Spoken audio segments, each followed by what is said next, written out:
आप सबके सामने बोलने में हिच आती है, अनईजीनेस रहती है, क्योंकि मैं बोल नहीं पाता संत के बारे में ज्यादा। इतना मैं जानता हूं, इतना समझता हूं कि हम संत को याद करते हैं तो ये भाग्य होता है। संत हमें याद करें तो ये सौभाग्य होता है। हम संत के यहां चल के जाएं तो परम भाग्य होता है, और संत हमारे भी चल के आ जाएं तो ये महाभाग्य होता है, और इतने पर भी अगर हम नहीं समझे तो ये दुर्भाग्य होता है। संत का आना और बसंत का आना लगभग एक सा ही होता है। बसंत जब आता है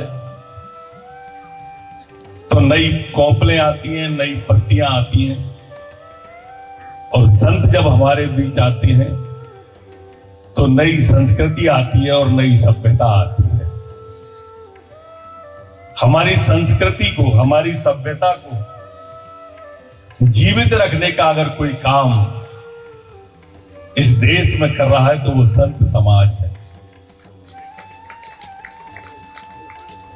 कहावत है, भोजन करते हैं कि स्वयं खाना प्रकृति है, छुड़ा के खाना विकृति है, और स्वयं भूखे रहकर दूसरे को भोजन कराना ये हमारी संस्कृति है। जोरदार तालियां बजाएं। ऐसी संस्कृति के पुरोधा इतने सारे विराजमान हैं। आज गौशाला के अंदर दाती महाराज ने कार्यक्रम रखा है। गायों के लिए अपना जीवन अर्पित कर दिया जिन्होंने। गौशाला जहां जब बात करो तब गौशाला की, जब मांग करें तो गौशाला को। इतनी चिंता तो कोई अपने बच्चों की नहीं करता जितनी महाराज गायों की चिंता करते हैं। इसीलिए मैंने संस्कृति की, देश की बात की कि कोई गायों के लिए, कोई गाय के लिए रोटी रखता है, कोई रोटी के संग गाय को खा जाता है। ऐसी विविधता वाला अपना देश है, और इसलिए दाती महाराज के इस पुण्य काम को आगे बढ़ाना बहुत जरूरी है। और भाव जो दाती महाराज का गौशाला के प्रति है वो है अनुकरणीय, और वो भाव दाती महाराज का है अभिनंदनीय। गाय को तो अधिकांश लोग रोटी खिलाते हैं, गाय के लिए कुछ ना कुछ करते हैं, पर भाव की अलग अलग महिमा होती है। सारी चीजें भाव के ऊपर डिपेंड है। एक कहावत है, किस्सा है, लोकोक्ति है, जो भी है, मुहावरा है। एक स्थान पे कहीं मंदिर बन रहा था, कोई संत वहां से निकले और उन संत जी ने जो पत्थर तराश रहे थे उस मजदूर से पूछा कि क्या कर रहे हो। धूप थी, गर्मी थी, सूरज सर के ऊपर था। मजदूर ने खिसिया के कहा कि देखते नहीं हो महाराज जी, भाग्य में पत्थर लिखे थे तो पत्थर तोड़ रहा हूं। वो खिसिया रहा था तो महाराज जी थोड़ा आगे बढ़े, दूसरे पत्थर तराशने वाले के पास में गए जो मंदिर बनाने के काम में लगा हुआ। उससे उन्होंने वही सवाल किया कि क्या काम कर रहे हो। उसने कहा कि महाराज मजदूरी कर रहा हूं, शाम को जो मजदूरी मिलेगी अपने परिवार का, अपने बच्चों का, खुद का पेट पालूंगा और अपना जीवन यापन करूंगा। वो और थोड़ा सा आगे बढ़े, तीसरे पत्थर तराशने वाले, मंदिर के पत्थर जो तराश रहे थे, उससे पूछा क्या कर रहे हो।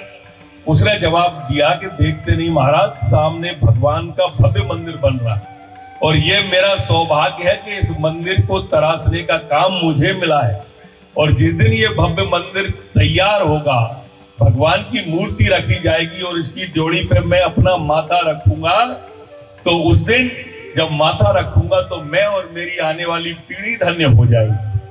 अब तीनों लोग एक ही काम कर रहे थे, एक के भाग्य में पत्थर लिखे हुए थे, एक उसे मजदूरी मान रहा था, और एक उस काम को करके अपने जीवन को धन्य मान रहा था। ऐसे ही दाती महाराज जी ने इन गायों के काम को करके अपना जीवन, गाय का काम बाकी लोग भी करते हैं, पर जो भाव डूबने का है उसके अंदर, वो भाव अनुकरणीय होता है। लोग इस भाव को समझते नहीं, वैश्विक परिदृश्य में नहीं समझते। ये हमारी सिर्फ संस्कृति है जो समझती है। ये विचार और ये भाव अगर आ जाए तो परिस्थिति बन जाए। पर कुछ लोग ऐसे होते हैं जिन्हें ये अमृतवाणी संतों की, ये अमृत वचन संतों के समझ में आते नहीं। अमृतवाणी क्या, अमृत ही समझ में नहीं आता। कुछ जीव ऐसे हैं इस पृथ्वी पे महाराज जी, जिनको अमृत पचता ही नहीं है। जैसे हमारे यहां पर शहद को आयुर्वेद में अमृत माना गया है, लेकिन कहते हैं कि अगर कुत्ता उस अमृत को चाट ले तो मर जाता है। जैसे हमारे यहाँ पर गाय के घी को, देसी घी को अमृत माना गया है, पर मक्खी अगर उसे चाट ले तो मर जाती है। जैसे हमारे यहाँ नीम को हकीम कहा गया है। नीम की निवोरी, नीम के पेड़ पर कौआ बैठता है, लेकिन अगर कौआ उस निवोरी को खा ले तो मर जाता है। जैसे आयुर्वेद में हमारी जो मिश्री है, देसी मिश्री, उस मिश्री को आयुर्वेद के अंदर हमारे यहाँ औषधि माना गया है, अमृत माना गया है, लेकिन गधा अगर उस मिश्री को खा लेगा तो मर जाएगा। अब है तो ये चारों चीजें अमृत, पर कुछ जीव ऐसे हैं जिन्हें पचते नहीं है वो अमृत। तो इसी तरह से हमारी जो संस्कृति है, हमारा जो वेदांत है, हमारा जो सिद्धांत है, वो कुछ लोगों को हजम नहीं होता। लेकिन आप सबके ऊपर, संत समाज के ऊपर, दाती महाराज जैसे संतों के ऊपर ये संस्कृति टिकी हुई है, और इस संस्कृति के आप संवाहक हो, ध्वजवाहक हो। मैं आपके चरणों में नमन करता हूं, आप सबका अभिनंदन करता हूं। दाती महाराज का शिष्य होने के नाते आप सबका वंदन, अभिनंदन, बहुत धन्यवाद।